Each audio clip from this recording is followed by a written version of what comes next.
जय हिंद दोस्तों, स्वागत है आप सभी का रेडिएंट आर्मी एकेडमी के यूट्यूब चैनल पर। मैं अभिनव आपका दिल से अभिनंदन करता हूं। इस वीडियो में हम लोग 10 जनवरी को हुए एसएससी जीडी के तीनों शिफ्ट के जीके के क्वेश्चन को डिस्कस करने वाले हैं। चलिए तो शुरू करते हैं और हर एक सवाल को प्रॉपर वे में डिस्कस करेंगे। चलिए तो शुरू करते हैं। सबसे पहला सवाल हमारा है और ये सवाल 10 जनवरी फर्स्ट शिफ्ट का ये सवाल है। चलिए, सबसे पहला सवाल हमारा है कि भारत में पहली बार जनगणना कब हुई। तो भारत में पहली बार जनगणना 1872 ईस्वी में हुई थी। और किसके समय में? तो लॉर्ड मेयो के समय में 1872 में जनगणना हुई थी। और अगर 10 वर्षीय जनगणना की बात करें तो ये 1881 ईस्वी में शुरू हुआ था, लॉर्ड रिपन के समय में। लॉर्ड रिपन के समय में 10 वर्षीय जनगणना शुरू हुआ 1881 में। चलिए, तो नेक्स्ट क्वेश्चन है हमारा, निम्न में से कौन सा अनुच्छेद राष्ट्रीय आपातकाल के दौरान निलंबित नहीं किया जाता है? मतलब राष्ट्रीय आपातकाल के दौरान कौन सा अनुच्छेद है जो निलंबित नहीं होता है? तो अनुच्छेद 20 और 21 जो है निलंबित नहीं होता है, बाकी सारे निलंबित हो जाते हैं। तो अनुच्छेद 20 में क्या है? तो अनुच्छेद 20 में अपराध के दोष सिद्धि के लिए है कि एक अपराध के लिए एक ही दिया जाएगा दंड। और अनुच्छेद 21 में प्राण और दैहिक स्वतंत्रता है। अगर राष्ट्रीय आपातकाल की बात करें तो अनुच्छेद 352 में राष्ट्रीय आपातकाल की चर्चा है। चलिए नेक्स्ट क्वेश्चन की ओर बढ़ते हैं। नेक्स्ट तीसरा सवाल है हमारा, निम्न में से कौन राष्ट्रपति के चुनाव में वोट करता है? तो राष्ट्रपति के चुनाव में संसद के दोनों सदन, लोकसभा और राज्यसभा के निर्वाचित सदस्य, ध्यान रखना है लोकसभा और राज्यसभा के सिर्फ निर्वाचित सदस्य होंगे, मनोनीत सदस्य नहीं होंगे, सिर्फ निर्वाचित सदस्य होंगे। साथ ही साथ विधानसभा, राज्य में जितने विधानसभा है, विधानसभा के भी निर्वाचित सदस्य रहेंगे। साथ ही साथ केंद्र शासित प्रदेश में दिल्ली और पांडुचेरी के निर्वाचित सदस्य होंगे। इसमें मनोनीत सदस्य भाग नहीं लेते हैं। तो मनोनीत सदस्य उपराष्ट्रपति के चुनाव में राज्यसभा लोकसभा के सारे सदस्य उसमें भाग लेते हैं। और अगर राष्ट्रपति के चुनाव की बात करें तो अनुच्छेद 55 में राष्ट्रपति के चुनाव की चर्चा है। चलिए तो नेक्स्ट क्वेश्चन में आते हैं। नेक्स्ट क्वेश्चन है हमारा, कलिंग युद्ध किसके बीच लड़ा गया? तो कलिंग युद्ध हम लोग जानते हैं कि 261 ईसा पूर्व में, कलिंग युद्ध 261 ईसा पूर्व में अशोक लड़ा था। अशोक और ये राजा अनंतनाग के बीच हुआ था। और इसी युद्ध में क्या हुआ था? भारी रक्तपात को देखते हुए अशोक का हृदय परिवर्तन हुआ और वो बौद्ध धर्म की ओर बौद्ध धर्म अपना लिया। चलिए नेक्स्ट क्वेश्चन की ओर बढ़ते हैं। अगला पांचवा सवाल है हमारा, पांचवा सवाल है, अगस्त 2022 में उत्तराखंड के ब्रांड एम्बेसडर किसको नियुक्त किया गया? तो उत्तराखंड के ब्रांड एम्बेसडर ऋषभ पंत जो क्रिकेटर है, इनको नियुक्त किया गया है। चलिए छठा सवाल है हमारा, भारत का पहला स्वदेशी विमान वाहक पोत आईएनएस विक्रांत किस वर्ष कमीशन किया गया? तो आईएनएस विक्रांत को 2022 में जो है कमीशन किया गया। और ये 2 सितंबर 2022 को नौसेना द्वारा इसको कमीशन किया गया। और ये जो आईएनएस विक्रांत है, इसको तैरता हुआ शहर भी कहा जाता है। तैरता हुआ शहर भी कहा जाता है। ये इतना बड़ा है ना कि इस पे लगभग 18 मंजिल की है ये, और इसमें लगभग 14 डेक हैं। साथ ही साथ अगर बात करें तो एक साथ में 30 विमान इसे ले जा सकते हैं। टोटल ये 45,000 टन का ये युद्धपोत है। चलिए नेक्स्ट क्वेश्चन की ओर बढ़ते हैं। नेक्स्ट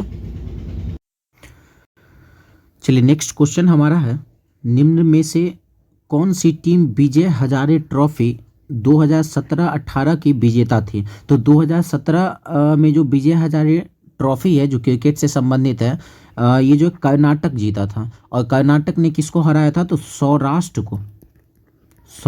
को हराकर कर्नाटक जीता था। ये अगर 2022 की बात कर दें तो 2022 में यही विजय हजारे ट्रॉफी जो है वो हिमाचल प्रदेश विजेता। और ये तमिलनाडु को ये हराया, तमिलनाडु को हराकर हिमाचल प्रदेश विजय हजारे ट्रॉफी 2022 में जीता है। चलिए अगला सवाल है हमारा कि समर्थ कौशल विकास योजना निम्नलिखित में से किस मंत्रालय द्वारा शुरू की गई थी? तो समर्थ कौशल विकास योजना कपड़ा मंत्रालय द्वारा शुरू किया गया था। और ये 20 दिसंबर 2012 को ये शुरू किया गया था, समर्थ कौशल योजना। चलिए अगले सवाल की ओर बढ़ते हैं।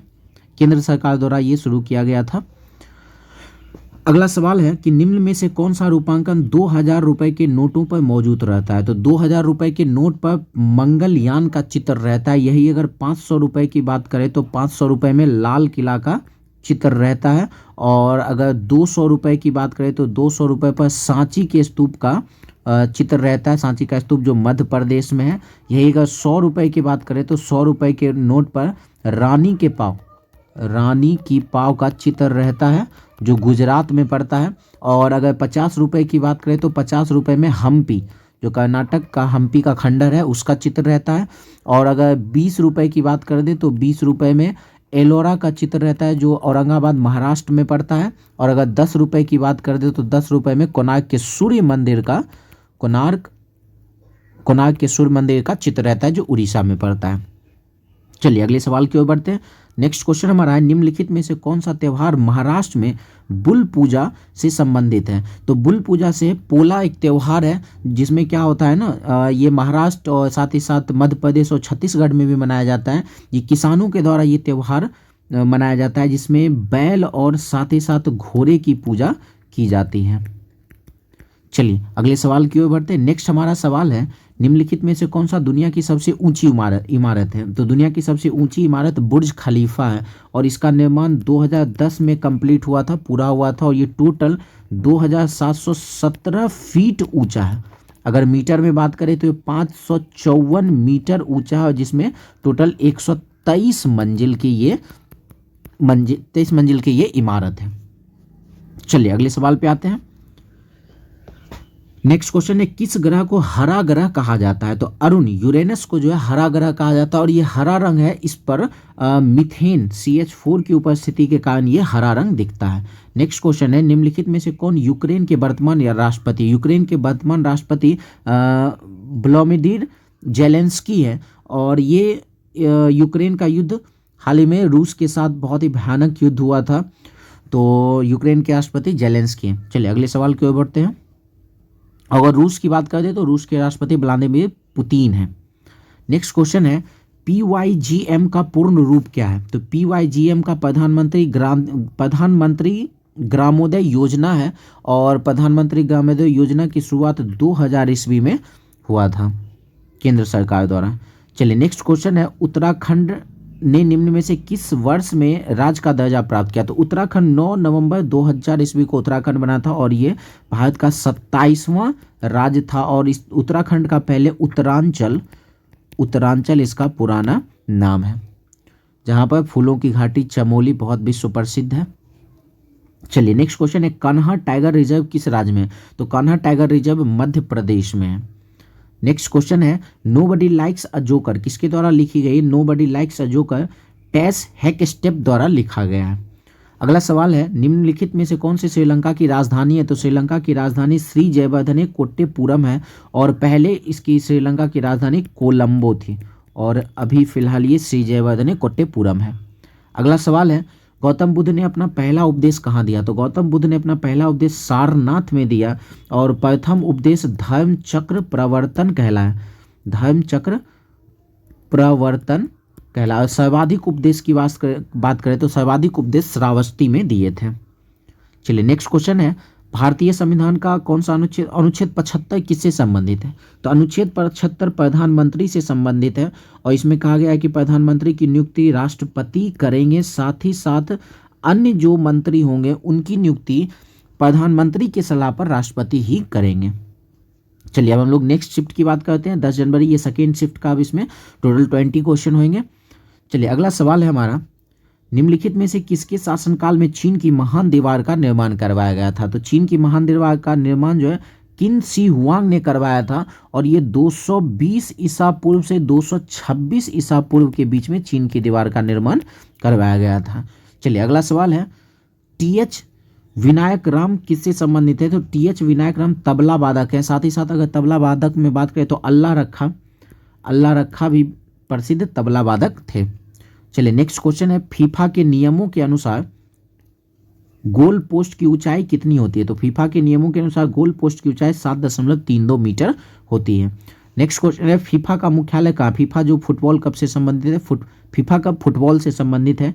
इसका जो मुख्यालय है वो म्यूनिक स्विट्जरलैंड में है। और हाल ही में फीफा विश्व कप जो है वो कतर में संपन्न हुआ है, जिसमें अर्जेंटीना फ्रांस को हराया था।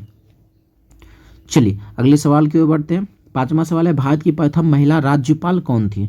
तो भारत की प्रथम महिला राज्यपाल सरोजनी नायडू थी, और ये 1947 में जो है ना, ये संयुक्त प्रांत यूपी में, उत्तर प्रदेश में ये राज्यपाल बनी थी। साथ ही साथ अगर बात करें तो ये 1925 ईस्वी में कांग्रेस की प्रथम महिला अध्यक्ष बनी थी सरोजनी नायडू।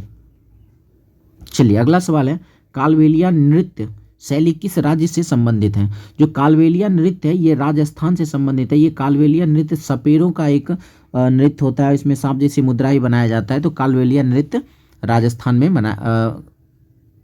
से संबंधित है। चलिए नेक्स्ट क्वेश्चन है, क्यूएस एशिया यूनिवर्सिटी रैंकिंग 2023 में कौन सा विश्वविद्यालय शीर्ष पर है?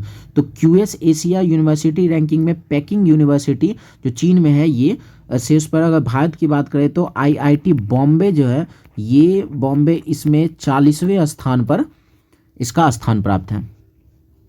चलिए नेक्स्ट क्वेश्चन की ओर बढ़ते हैं।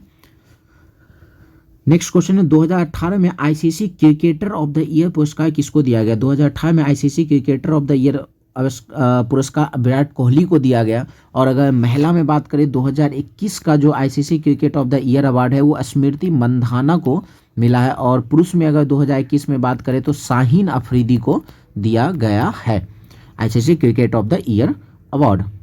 चलिए नेक्स्ट क्वेश्चन है, न्यूटन निम्नलिखित में से किस भौतिक राशि का ऐसा है मात्रक? न्यूटन बल का मात्रक है जो एक सदिश राशि है। चलिए 10वें नंबर सवाल है हमारा, कौन सा संविधान संशोधन विधेयक जीएसटी से संबंधित है? GST goods and service tax. तो ये हमारे 122वां संविधान संशोधन से संबंधित है जीएसटी। चलिए अगले सवाल की ओर बढ़ते हैं। और सबसे पहले जीएसटी की बात करें तो सबसे पहले जीएसटी फ्रांस में जीएसटी लागू किया गया था, सबसे पहले फ्रांस में। चलिए अगले सवाल की ओर बढ़ते हैं। नेक्स्ट क्वेश्चन है, काला घोड़ा कला महोत्सव किस राज्य से संबंधित है? तो काला घोड़ा कला महोत्सव ये दक्षिणी मुंबई में ये महोत्सव मनाया जाता है। और ये महोत्सव फिलहाल अभी ये 4 फरवरी को ये शुरू होगा, 4 फरवरी से लेकर 12 फरवरी तक ये मनाया जाएगा। चलिए अगले सवाल की ओर बढ़ते हैं। नेक्स्ट क्वेश्चन है, निम्नलिखित में से कौन सा आंध्र प्रदेश की शास्त्रीय नृत्य है? तो हम लोग जानते हैं कुचिपुड़ी आंध्र प्रदेश की शास्त्रीय नृत्य है। नेक्स्ट क्वेश्चन है, असहयोग आंदोलन निम्नलिखित में से किस वर्ष शुरू किया गया था? तो असहयोग आंदोलन 1920 में शुरू किया गया था गांधी जी की देखरेख में। ये सबसे पहला उनका आंदोलन था, उनकी देखरेख में ये सबसे पहला आंदोलन था। और ये बात करें तो ये 5 फरवरी 1922 को चौरी चौरा हत्याकांड के बाद क्या हुआ था? तो 12 फरवरी 1922 को ये वापस रद्द कर दिया गया था असहयोग आंदोलन। चलिए नेक्स्ट क्वेश्चन है कि 2011 की जनगणना के अनुसार किस राज्य में महिला साक्षरता दर सबसे अधिक है? तो महिला साक्षरता या सर्वाधिक साक्षरता दर ही केरल में है। अगर यहाँ पे बात करें तो कुल 94% साक्षरता दर है। पुरुष की अगर बात करें तो 96% पुरुष साक्षर है, और महिला की बात करें तो 92% पुरुष साक्षर है। और सबसे कम अगर बात करें 2011 की जनसंख्या के अनुसार सबसे कम जनसंख्या बिहार का है, जिसमें कुल 63.82% ही साक्षरता दर है। इसमें से महिला का साक्षरता दर 53.33% ही महिला साक्षर है। चलिए नेक्स्ट क्वेश्चन की ओर बढ़ते हैं। भारत के पहले सिविल सेवक कौन है? तो भारत के सबसे पहले सिविल सेवक सत्येंद्र नाथ टैगोर हैं, जो 1864 में इनका चयन हुआ था। और ये 1865 में ये अहमदाबाद में सहायक मजिस्ट्रेट के रूप में पद पर नियुक्त हुए थे। चलिए अगले सवाल की ओर बढ़ते हैं। नेक्स्ट क्वेश्चन है, प्राण एवं दैहिक स्वतंत्रता संविधान के किस अनुच्छेद से संबंधित है? ये अनुच्छेद वाला सवाल ये पिछले शिफ्ट में भी था और इस शिफ्ट में भी है। तो प्राण एवं दैहिक स्वतंत्रता अनुच्छेद 21 से संबंधित है। चलिए नेक्स्ट क्वेश्चन है, निम्नलिखित में से कौन सा देश जलवायु परिवर्तन सम्मेलन COP27 का मेजबान किया था? तो COP27 का मेजबान मिस्र किया था। COP27 का मेजबान मिस्र किया था। और ये 2023 में अगर बात करें तो 2023 में ये दुबई इसका मेजबानी करेगा COP27 का। चलिए नेक्स्ट क्वेश्चन हमारा है, तुलसी का निम्नलिखित में से तुलसी का वैज्ञानिक नाम क्या है? तो तुलसी का वैज्ञानिक नाम ऑसिमम ऑसिमम सेक्टम लीन है तुलसी का वैज्ञानिक नाम। चलिए नेक्स्ट क्वेश्चन की ओर बढ़ते हैं। निम्नलिखित में से किस अनुच्छेद में आकस्मिक निधि का उल्लेख है? ये अनुच्छेद वाला सवाल कई सारे बन चुके हैं अभी तक में ही। अनुच्छेद आकस्मिक निधि का संबंध अनुच्छेद 267 से है और ये आकस्मिक निधि पर जो है राष्ट्रपति के अधीन रहता है और इससे इस निधि से पैसा निकालने के लिए राष्ट्रपति को संसद के इजाज़त की जरूरत नहीं होती है। चलिए नेक्स्ट क्वेश्चन है सरहुल वसंत उत्सव किस राज्य में मनाया जाता है? तो सरहुल झारखंड में मनाया जाने वाला त्यौहार है। चलिए अगले सवाल हम लोग तीसरे शिफ्ट की ओर बढ़ते हैं। ये थर्ड शिफ्ट का सवाल है। क्वेश्चन है कि भारत का चुनाव आयोग निम्नलिखित में से किस अनुच्छेद से संबंधित है? तो चुनाव आयोग का संबंध अनुच्छेद 324 से। तो आप लोग देख ही रहेंगे अनुच्छेद वाला सवाल कई सारे अभी तक में ही मिल चुके हैं, तो अनुच्छेद को आप लोगों को विशेष रूप से देखना होगा। तो भारत का चुनाव आयोग अनुच्छेद 324 से संबंधित है। नेक्स्ट क्वेश्चन है कि अनुच्छेद 17 निम्नलिखित में से किससे संबंधित है? तो अस्पृश्यता का छुआछूत से अंत के लिए अनुच्छेद 17 को बनाया गया था। चलिए नेक्स्ट क्वेश्चन है अम्बु चाबी मेला किस राज्य से संबंधित है? तो अम्बु चाबी मेला असम का प्रसिद्ध मेला है। चलिए अगला सवाल है किस भारतीय राज्य ने लूसोफोनिया लूसोफोनिया खेल की मेजबानी की? ये जो लूसोफोनिया खेल है ना, पुर्तगाली भाषा समूह में जो भी देश शामिल है वो इस खेल में शामिल होते हैं और ये गोवा इस खेल की मेजबानी किया था और ये हर एक 4 साल पे ये खेल का आयोजन किया जाता है। 2006 ईस्वी से ही इस खेल का आयोजन किया जा रहा है। चलिए अगले सवाल की ओर बढ़ते हैं। नेक्स्ट क्वेश्चन है दिल्ली के वर्तमान लेफ्टिनेंट गवर्नर उपराज्यपाल कौन है? तो वर्तमान में विनय कुमार सक्सेना वर्तमान में दिल्ली के उपराज्यपाल है, जो 26 मई 2022 को इस पद पर आए। टोटल 5 वर्ष के लिए ये कुल 5 वर्ष तक इस पद पर रहेंगे। चलिए नेक्स्ट क्वेश्चन है भारत का नेपोलियन किसे कहा जाता है? तो भारत का नेपोलियन समुद्रगुप्त को कहा जाता है। ये गुप्त वंश के थे, चंद्रगुप्त प्रथम के ये पुत्र थे और इन्हीं के समय में जो है ना स्वर्ण युग के शुरुआत का समय ये कहा जाता है। स्वर्ण युग के शुरुआत का समय समुद्रगुप्त के समय को कहा जाता है। नेक्स्ट क्वेश्चन है डीआरडीओ के वर्तमान अध्यक्ष कौन है? तो डीआरडीओ के वर्तमान अध्यक्ष समीर कामत है। नेक्स्ट क्वेश्चन है प्रसिद्ध व्हीलर द्वीप कहाँ स्थित है? व्हीलर द्वीप उड़ीसा में स्थित है, जहां से प्रक्षेपण किया जाता है। नेक्स्ट क्वेश्चन है माउंट एवरेस्ट को नेपाल में किस नाम से जाना जाता है? माउंट एवरेस्ट को नेपाल में सागर माथा के नाम से जाना जाता है। वही अगर तिब्बत में बात करें तो तिब्बत में चोमोलोंगम के नाम से तिब्बत में जाना जाता है। ये माउंट एवरेस्ट है, विश्व की सबसे ऊंची चोटी है, 8,848 मीटर है। कहीं कहीं आपको 8,850 मीटर मिल जाएंगे, जबकि एनसीईआरटी में फिलहाल अभी 8,848 मीटर की ही चर्चा है। चलिए नेक्स्ट क्वेश्चन है कि स्वतंत्र भारत का पहला बजट किसने पेश किया था?